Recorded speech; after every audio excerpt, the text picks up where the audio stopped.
woosah, woosah. Hey, I'm American Ben, and the Rings of Power isn't woke. Sorry. The Amazon Prime series The Lord of the Rings of Power debuted in September of 2022, and as a fan of the franchise, I gave it a shot, especially given the cause célèbre the series inspired. But I wasn't really feeling it at the time and dropped out after 2 episodes. Nonetheless, the series garnered massive viewership and was renewed for a second go-around. Fast forward to summer 2024, and the second season debuts. I wouldn't have thought anything of it, as disconnected from the show as I was, but its first few episodes spurred an uproar on social media concerning the purported woke politics whelming the show, particularly surrounding a scene, which I will play for you in just a bit, that putatively attempts to humanize orcs. The problem with this, of course, according to irate, anti-woke Twitter-bound purists, is that such is an insidious but insipid effort to portray the good guys as the villains and the bad guys as the oppressed, misunderstood, tragic heroes. Lefty moral relativism, if you will. Said one X user, quote, "The orcs are a stand-in for illegal immigrants in the new Lord of the Rings show on Amazon.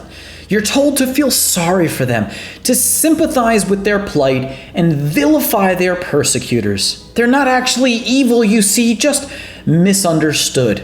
Tolkien is rolling in his grave." Said another, quote, "The wokies are sympathizing with the orcs because they feel seen." Social media saw endless mewling about the supposed woke politics of the show. This was just another Hollywood attempt to corrupt the cherished franchise and sully it with its far-left political agenda.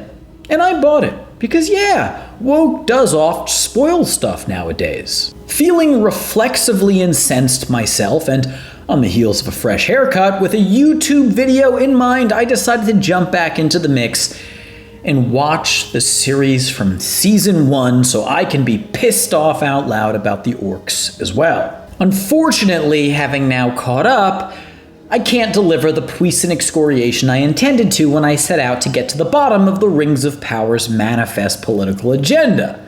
Why?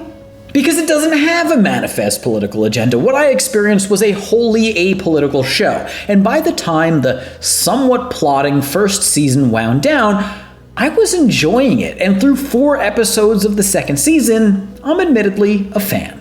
Don't get me wrong, I think that much of our modern media is beset by sort of inane leftist political narratives that basically amount to Republicans bad, Democrats good. And while the woke evangelism doesn't really bother me for its political principles alone, whatever, the reductive nature of the messaging is indeed offensive to my sensibilities. However, I don't think that I noticed a single allusion to real-life politics in the entire show. That doesn't mean they're not there, but at the very least, showrunners J.D. Payne and Patrick McKay layered them into the narrative in a subtle way so as to inculcate me by subception. Though I'm awfully confident that what I've seen so far is a show devoid of political sermonizing. Moreover, despite what grifting YouTubers may suggest, the series is authentically Tolkien, though not without its particular idiosyncrasies. Oh, and the orc scene in question, here it is. We have a home.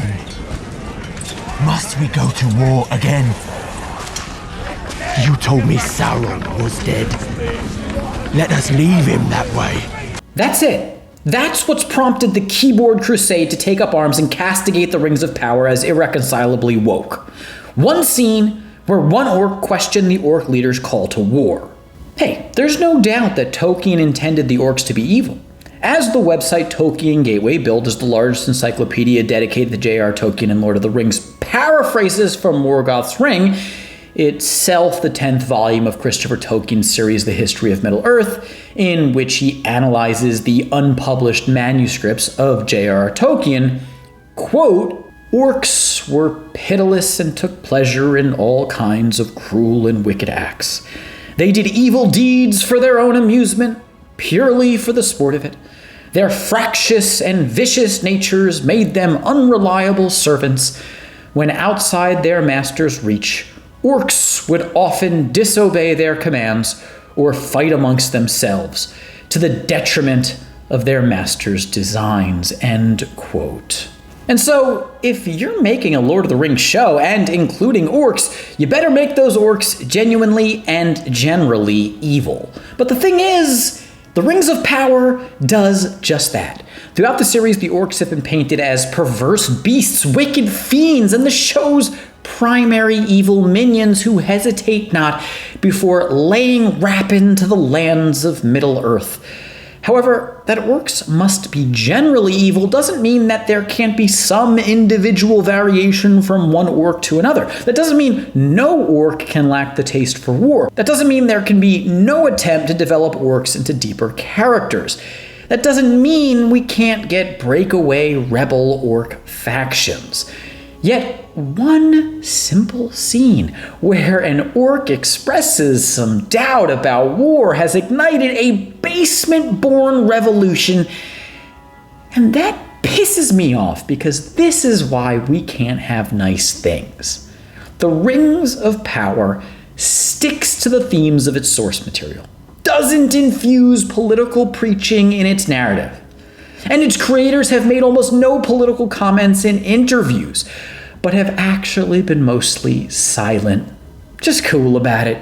And yet still, the show is lambasted by the anti-woke mob.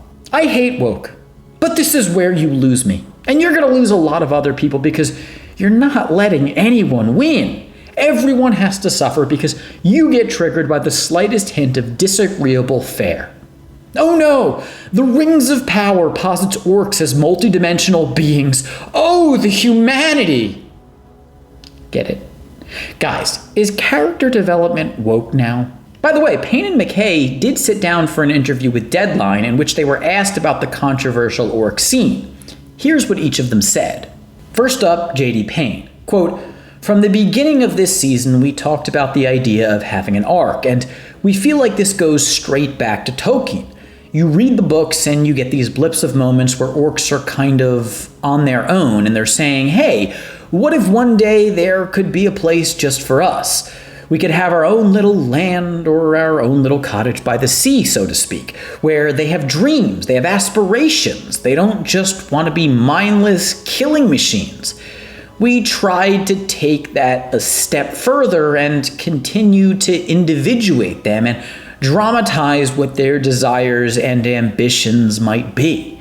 And we were also always fascinated by the idea that the orcs are fallen elves.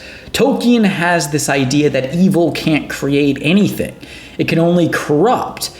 That the elves, these amazing, beautiful creatures, could be corrupted into the orcs was fascinating to us. And so the idea of Adar as the missing link between the two to get his story as who he was as an elf and how and why he was turned, and then to see where that could lead him in terms of being the father of an entire race, that felt really compelling to us. We get some of those answers filled in for us this season and then get to see how, again, those benevolent desires can ultimately lead to tragic ends. Then Patrick McKay added, quote, even when we're writing movies, I think JD and I, we spend an enormous amount of time and put an enormous amount of thought into our villains. Just going back to Hitchcock, this line that I love that he said in some interview where he talked about the movies he was most proud of, it was always because he had the most compelling villains, and he pointed to Claude Rains in Notorious as this Nazi hiding in South America. He's absolutely evil, but you understand what's motivating him, which makes him not less scary, but more scary sometimes. Villains are motivated by things that in their own heads make them think they're the hero of their own story. And that can make for really compelling drama. And so orcs who have dimension, who have things that they care about, benefits all the stories in our mind and helps Kamala Harris to get elected. Okay, the Kamala thing I just added in to piss you off, but the rest of it is accurate. Gosh, these unrepentant, Soros-loving bastards spouting their wokest drivel. Sounds like they sat around in their safe space, clad in onesies, sipping hot chocolate, bemoaning that J.R.R. Tolkien is actually a super problematic microaggressor, so we need to re-educate his fan base by subverting the essence of his books and portraying orcs as an oppressed minority. Yeah, no, sounds more like they really thought through the development of their story and characters therein. They consulted the lore and sought to build a living, breathing ecosystem of orcs that exceeds fairy tale villains. Now, I take no issue with you if you say, I disagree with how they portrayed this character or that race, including regarding the orcs. Maybe you have a different vision of orcs than the showrunners, but to claim that their intention was to convey some sort of woke message because some orcs don't want to go to war is madness to me. And yet hordes of anti-woke keyboard combatants cannot stand even the teeniest deviation from orthodoxy, and the onslaught commenced. Tolkien wrote the orcs as a completely corrupted evil race, born from evil to serve evil with no other redeemable purpose. They represent evil incarnate. The writers of Rings of Power are spitting on Tolkien's legacy by trying to paint them as a marginalized group. The orc nuclear family is the backbone of Tolkien and civilization. Is orc a gender now? Okay, honestly, those last two are pretty funny. But come on, guys, this is petty.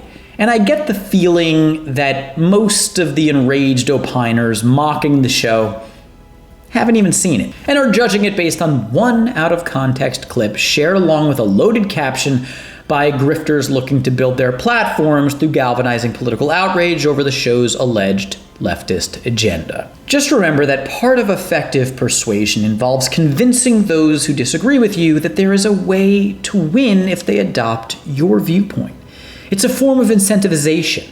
And when even a show as anodyne as The Rings of Power begets vociferous remonstration at supposed politics, the people you're trying to persuade are likely to feel that there's no way to win and will simply give up on you and cultivate a different audience. So be reasonable, you damn commies. I was talking to a friend of mine the other day, Dan. Great guy, a smart, conservative, Christian dude who doesn't frequent social media. And guess what? He likes the show. Most people I ask about it don't think it's a leftist potpourri because they're not so consumed by the toxic political discourse that pervades Twitter and YouTube. If you think The Rings of Power is woke, time to go outside and get some fresh air, my friend. Anyway, that's the video. I hope you enjoyed it, because I may very well do more videos in defense of The Rings of Power. If you didn't enjoy the video, whatever. Glad you watched it. You drove engagement, so I win. Anyways, subscribe to this channel, hit that notification bell, and I'll catch you next time. Peace out, Xeno scum.